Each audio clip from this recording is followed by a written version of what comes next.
আসসালামু আলাইকুম।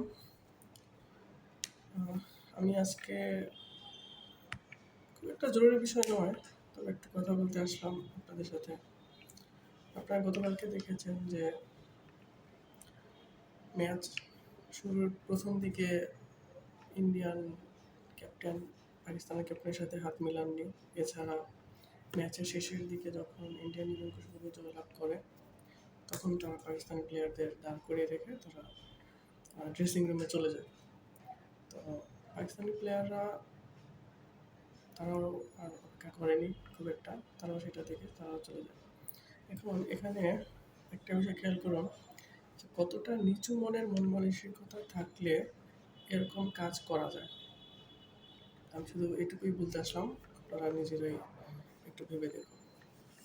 ধন্যবাদ। আসসালামু আলাইকুম।